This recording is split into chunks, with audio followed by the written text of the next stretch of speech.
Bonjour chers téléspectateurs, de partout où vous nous suivez. Comme vous le savez déjà, c'est votre émission J'attends le ciel. Et d'habitude, nous parlons sur des questions dogmatiques relatives à la connaissance biblique. Et nous vous disons, soyez les bienvenus dans votre émission. Sur ce, nous avons préparé un invité vraiment spécial. Et vraiment, vous allez aujourd'hui devoir nous suivre tout en ayant cette pensée de récolter des résultats bibliques afin de rentabiliser encore une fois de plus votre communion avec Dieu. Et l'invité en question, c'est le pasteur Neville Kamunga. Il est le pasteur de l'église Assemblée chrétienne des ouvriers avec Dieu. Alors, bonjour pasteur. Bonjour. Vous allez bien?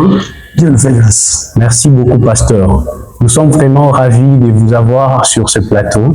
Moi aussi, je suis très content d'être sur votre plateau. Merci beaucoup, pasteur. Comme vous le savez d'ailleurs, cette émission parle sur la connaissance biblique. Dans le monde d'aujourd'hui, chacun a sa connaissance et chacun a ses modalités selon la connaissance inculquée partout dans différentes églises. Mais aujourd'hui, nous allons parler sur un point essentiel. Nous allons parler sur le ministère tant convoité par plusieurs aujourd'hui. Nous allons parler sur le ministère pastoral. Parce que chacun a sa compréhension et sa pensée concernant le ministère pastoral. Et plusieurs personnes ont des pensées vraiment et des projets d'être pasteur un jour. Mais avant de l'être, parfois, il faut s'imprégner d'une connaissance vraiment informationnelle en ce qui concerne le ministère pastoral. Alors, sans plus tarder, aujourd'hui, le pasteur Neville Kamunga va nous parler sur ce ministère. Parce qu'il ne faut pas que vous puissiez aller vous balader sans savoir quel est le rôle principal d'un pasteur. Alors, pasteur Neville Kamunga, voulons savoir, aujourd'hui, il y a plusieurs questions que le peuple de Dieu se pose. Et il y a des perturbations, parfois les torsions brûlent entre les serviteurs de Dieu, en disant que non, le don pastoral, le ministère pastoral est vraiment particulier. Alors, nous voulons savoir, pasteur Kamunga, qui est pasteur selon la Bible? Bon, c'est vrai, vous avez dit que c'est un problème très sérieux que nous avons. Un ministère tant convoité par beaucoup de jeunes. Tous cherchent à être des pasteurs. Nous le voyons dans la ville, c'est vrai. Mais quand on parle d'abord d'un pasteur, il est d'abord le reflet de tout ce que Dieu est. Parce que quand on dit le reflet, c'est-à-dire c'est quelqu'un qui doit représenter Dieu devant un peuple. Si on dit reflet de tout ce que Dieu est, c'est-à-dire c'est par le pasteur que les gens verront ce que Dieu est. D'abord, Dieu est parfait, Dieu est saint, Dieu est sage, Dieu est fidèle. Toutes ces choses-là doivent être vues à travers le pasteur. C'est pas le pasteur que les brebis entendent Dieu parler, c'est pas le pasteur que les brebis voient Dieu. Donc, d'une manière générale, il est le reflet de tout ce que Dieu est. Parce que nous sommes dans l'église, Dieu, on ne le voit pas. Mais il y a son représentant. C'est-à-dire les gens qui viennent à l'église. Ils savent ou bien ils mettent leur foi en Dieu, mais dans un Dieu qu'ils ne voient pas avec les yeux. Mais s'ils arrivent à l'église, ils vont trouver un homme qu'on appelle pasteur qui représente le Dieu en qui ils ont déjà mis leur foi. Maintenant, c'est par ces pasteurs-là que les hommes ou les brebis doivent voir régulièrement le Dieu en qui ils ont déjà mis leur foi. Voilà pourquoi on dit il est le reflet de tout ce que Dieu est. Dieu est saint, mais la sainteté de Dieu, on ne le voit pas avec les yeux. Maintenant, ce n'est pas les pasteurs que les brebis verront la sainteté de Dieu. Donc, si les brebis doivent vivre ou doivent croire dans la sainteté de Dieu, ils verront cela à travers le pasteur. Et avec ça, les brebis sauront comment aussi vivre dans la sainteté parce qu'ils les voient à travers leur pasteur. Ok. Pasteur, vraiment, de partout où vous me suivez, chers téléspectateurs, vous venez d'entendre selon la réflexion biblique que le pasteur Neville vient d'étaler. Selon moi, je viens de récolter vraiment une information vraiment capitale. Il vient de parler que le pasteur est vraiment le reflet de Dieu. Alors, sans plus tarder, nous passons à la deuxième question. Non, je vais ajouter quelque chose. Ok. Pas seulement les reflets de Dieu, le pasteur c'est un berger. Et aussi un berger, quand on parle d'un berger, c'est celui à qui on a donné la responsabilité de garder le troupeau du Seigneur.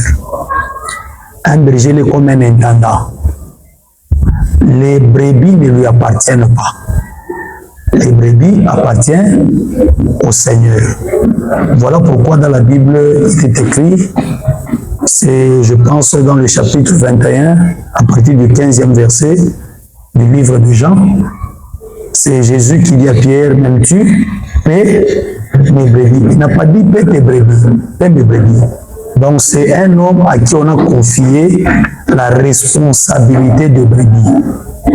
Maintenant, quel est le travail que le pasteur doit faire? C'est paître le brebis.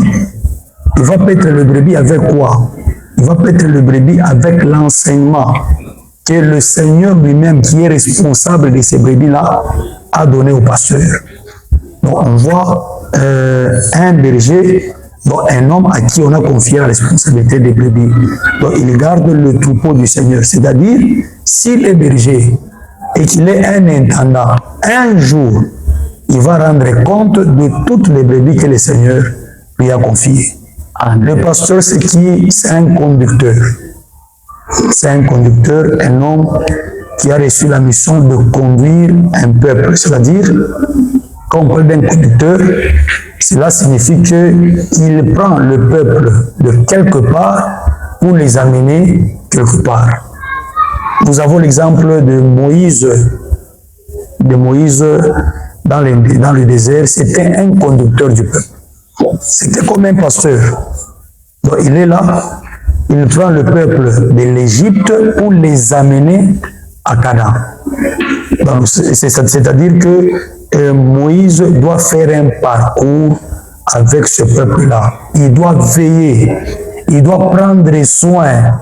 Et c'est à lui de montrer le chemin à suivre. C'est à lui de montrer le chemin au peuple. Quel est le chemin qu'il doit suivre pour qu'un jour, le peuple entre dans leur destinée.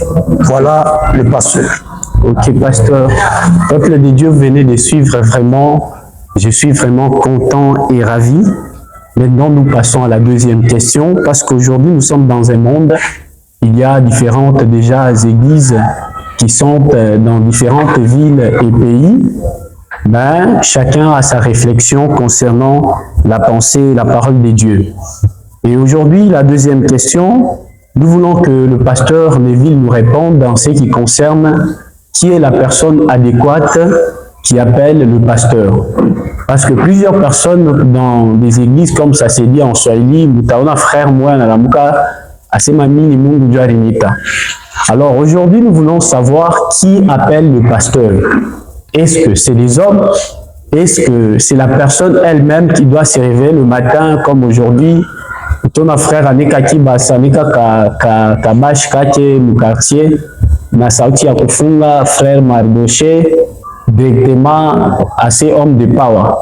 Mais maintenant, le pasteur Neville va devoir nous expliquer à long, à large et en travers qui appelle le pasteur selon la Bible. Est-ce les hommes?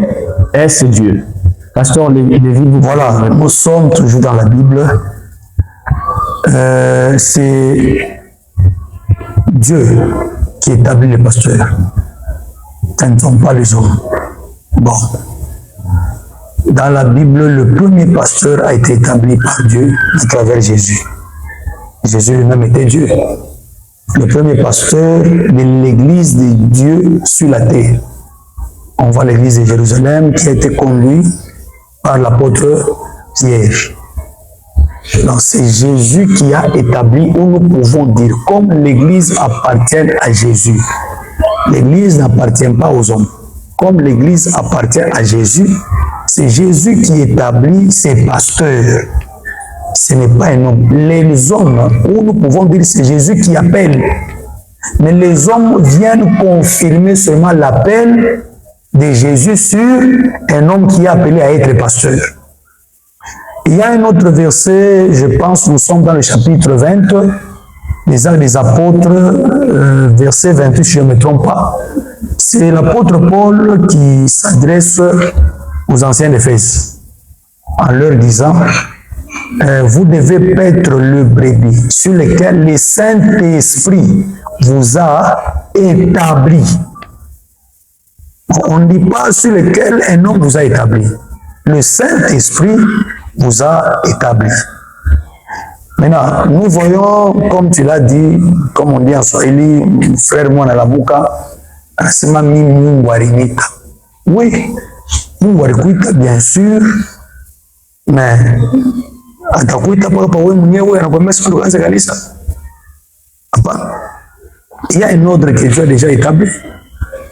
Celui qui est appelé par Dieu, il doit toujours être dans une église où il est comme assemblée d'attache. Ça, c'est un frère qui évolue dans une église. Bon, il a l'appel, mais cet appel-là sera un jour confirmé par l'église. Et nous pouvons dire qu'aujourd'hui, les hommes qui sont appelés par Dieu, l'église de Dieu, doit confirmer leur appel. Nous sommes dans le chapitre 13 des Actes des Apôtres. Là, nous sommes à l'église d'Antioche. Nous voyons un frère qui était membre de cette église. Il s'appelle Saul de Tarse. Un jour, c'est le Saint-Esprit qui a dit « Mettez-moi à part Barnabas et Saul pour l'œuvre à laquelle je les ai appelés. » C'est-à-dire, Paul, nous sommes dans le chapitre 9, avec les apôtres. Là, c'est le Seigneur qui dit à Ananias, va voir telle personne, je l'ai appelé. Mais l'appel a été confirmé un jour dans l'église. D'abord, ils étaient à deux. Bon, ils étaient, comme on le dit, sur le chemin de Damas. L'apôtre Paul,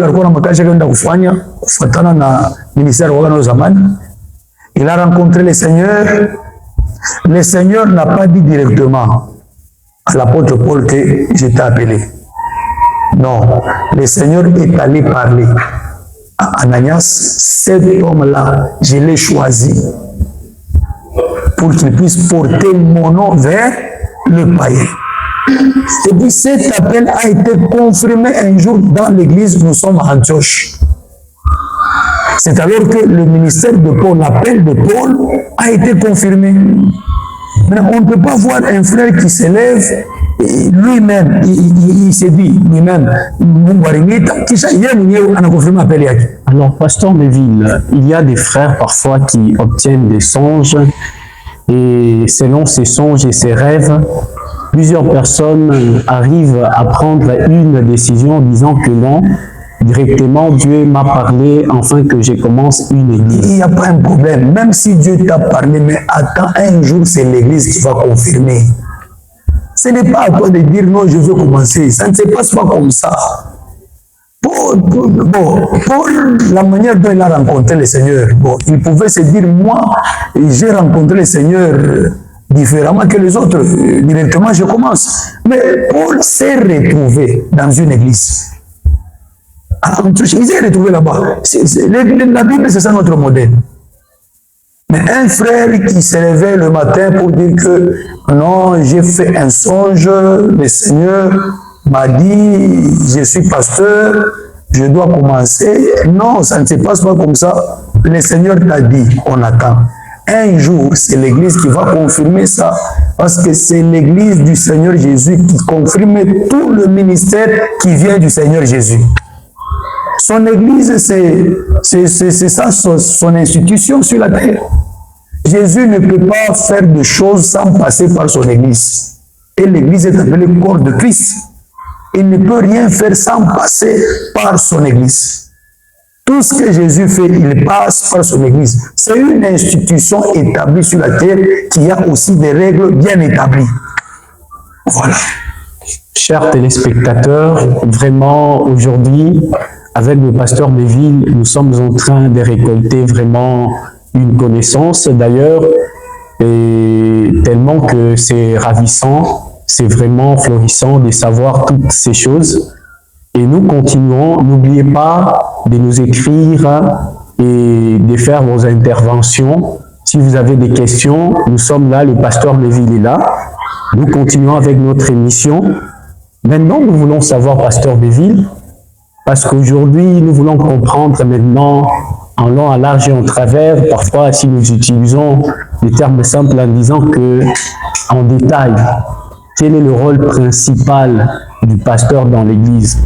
Parce qu'aujourd'hui, chaque pasteur se donne un rôle. Il y a des gens qui pensent que lorsque nous parlons d'un pasteur, directement nous voyons un roi, un chef. Parfois, il peut avoir sa chaise à part, une chaise royale. Directement, c'est ce qui démontre que non, ce papa ici, c'est un pasteur. Il y a des gens qui se donnent même des surnoms qui dépassent même les bornes, en se donnant des surnoms que moi, c'est moi le général de l'église, c'est moi le big fire, le big power. Il y a tous ces genres de pasteurs qui se donnent des noms. Mais maintenant, quel est le rôle principal? Est-ce que le rôle du pasteur, c'est faire des miracles? Parce que aujourd'hui, chacun a sa pensée. Et chacun, lorsqu'il va chez le pasteur, parfois, c'est le faiseur des miracles. Il y a quelqu'un qui dit, non, le pasteur, c'est un prophète. Surtout à Lubumbashi, et si nous partons ailleurs à Kinshasa, la plupart des cas, les gens veulent la prophétie. Et aujourd'hui, le rôle pastoral est vraiment expliqué, vraiment à tort. Et les gens pensent que le pasteur, c'est un prophète. Mais non, pasteur, quel est le rôle principal d'un pasteur dans une église? Restons bibliques. Le pasteur n'est pas un roi. Le pasteur, c'est un frère à qui on a donné une responsabilité. Le rôle d'un pasteur, c'est paître les brebis. C'est ce que Jésus a dit à Pierre. Paix mes brebis. C'est tout. Paix mes brebis. C'est tout. Il n'y a pas un autre rôle qui dépasse ce que j'ai dit ici. Parce que Jésus pouvait dire à l'apôtre Pierre, prophétise sur mes brebis. Il a dit, mes brebis. Le pasteur n'est pas un roi, il ne peut pas mettre sa chaise devant dans l'église du Seigneur. D'abord, ce n'est pas sa maison. Il a sa propre chaise à la maison, non? Oui. Ici, c'est l'église du Seigneur. Il est un frère, il passe à la chair quand il est temps d'exercer sa fonction en tant que pasteur. C'est fini. Le pasteur, oui, il peut être accompagné des miracles, mais le miracle n'est pas son rôle, ni n'est pas sa mission. Sa mission ou son rôle, c'est paître le brebis, ou en d'autres termes, dans notre langage biblique, il est là pour former les disciples. Mais dans la formation des disciples, les miracles peuvent accompagner le pasteur. Le pasteur, les histoires de non, je suis le général de l'église. Jésus a laissé des généraux. Non, l'église a laissé, l'église a un frère, d'abord, qui était son disciple, jusqu'aujourd'hui. La Bible continue à l'appeler soit frère Pierre, soit un ancien, et puis c'est tout. Il n'y a aucune part où on nous écrit pour dire que l'apôtre Pierre, un jour, on l'a appelé général de l'église de Jésus-Christ à Jérusalem. Ce sont des noms, je ne sais pas, ça vient d'où. Bon, vous savez, tous ceux qui se donnent des noms, ils sont venus du Seigneur? Est-ce que les gens ont besoin de ces noms-là? Les gens ont besoin de l'œuvre pastorale. Est-ce qu'ils ont besoin de ces noms-là? On n'est pas différent, je ne sais pas, des musiciens païens. C'est aujourd'hui des musiciens païens qui se donnent des différents noms. Celui-ci ramasse un nom quelque part, il se donne, après une année, il change de nom, ainsi de suite. Et c'est ce que nous sommes en train de voir. est-ce que le pasteur, dans la Bible, il pouvait se donner ce genre de nom? Non. L'apôtre Paul Pierre, quand il écrit, il dit, moi ancien comme vous. Moi ancien. Il n'a pas dit moi général, moi bishop, moi je ne sais pas comment ni maréchal, Mokonzi, non. Mokolo Lupango, Bon, chef coutumier, je ne sais pas. Chef de terre, ça vient d'où? Ça n'a rien à voir avec le Saint-Esprit, c'est une histoire des hommes. Et moi, selon moi, je pense que les gens qui se donnent ce genre de noms, ce ne sont pas des gens qui ont été établis par le Seigneur. Soit ils ont été établis par une autre divinité. Maintenant, selon la loi de leur divinité, il faut se donner le nom. Il ne faut pas leur condamner, il faut les laisser. Vous pouvez condamner quelqu'un, non. Pourquoi tu t'es donné un nom? Peut-être il a reçu l'ordre de celui qui l'a établi. Il lui a dit, après il a dit, il faut te donner, ou bien tu vas porter tel nom. Selon l'alliance qu'il a avec la divinité responsable de son ministère. Alors, nous restons simples. Un pasteur, c'est un frère, mais qui a la responsabilité de paître le brebis. C'est tout. Le rôle du pasteur, c'est paître le brebis. C'est tout. Vraiment, chers téléspectateurs, c'est noté. Nous sommes presque à la fin. Déjà, la dernière question, pour encore nous séparer. Nous voulons encore savoir, parce que le pasteur aujourd'hui est devenu comme étant le chef, le ministre, parfois pour plusieurs considérations que chacun de nous a par rapport à son pasteur, devant son pasteur. Mais aujourd'hui, nous voulons encore savoir, pasteur de ville, est-ce que un pasteur, c'est aussi un frère, c'est aussi un croyant comme tous les croyants, ou le pasteur a aussi un titre vraiment spécifique? Parce que vous allez voir aujourd'hui, si on appelle aujourd'hui un pasteur en tant qu'un frère, frère, bonjour, on les salue, c'est comme si nous sommes en train de massacrer son nom. Directement, il y a même des frères qui sont comme ces acolytes qui vont s'enflammer de colère directement. Oh, tu appelles,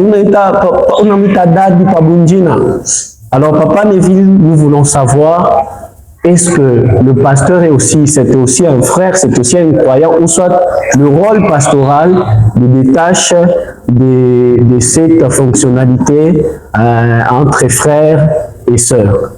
C'est un frère qui a été élevé au milieu de ses frères. Le pasteur, c'est un enfant de Dieu. Lui aussi, il a bénéficié de la grâce du Seigneur à travers la mort et la résurrection. Il était pécheur, je peux dire, cet homme qu'on appelle pasteur, ou bien cet homme en qui il y a le pasteur. Il faut qu'on parle de ça. Parce que le pasteur, il vient du ciel. Il entre dans un homme. Cet homme-là en qui il y a le pasteur, il était pécheur. Il a cru. C'est un enfant de Dieu. Il n'est pas spécial. Seulement, c'est l'onction qui fait à ce qu'il y ait cette différence-là. Lui, il est pasteur, il est appelé à prendre soin de ses frères.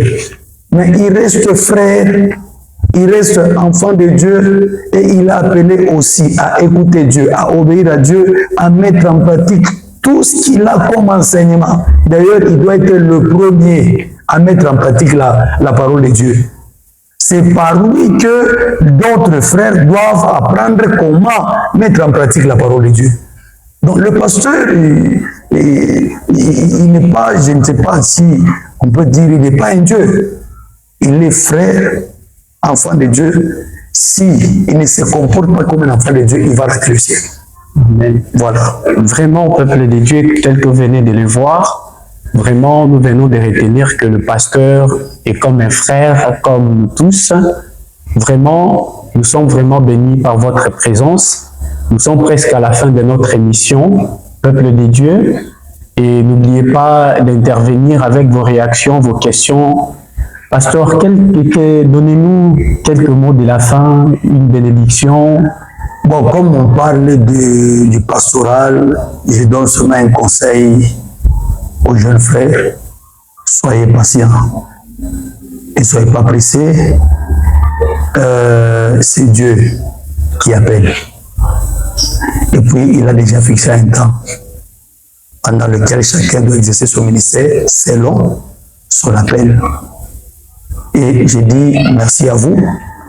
Je bénis tous les auditeurs qui sont en train de nous suivre présentement. Que le Seigneur soit avec vous. Amen. Peuple de Dieu, nous sommes déjà à la fin de cette émission. Merci beaucoup, Pasteur Neville. Merci. Que Dieu vous bénisse abondamment. Amen. J'espère que vous étiez vraiment bénis par cette émission. À la prochaine. Que Dieu vous bénisse abondamment.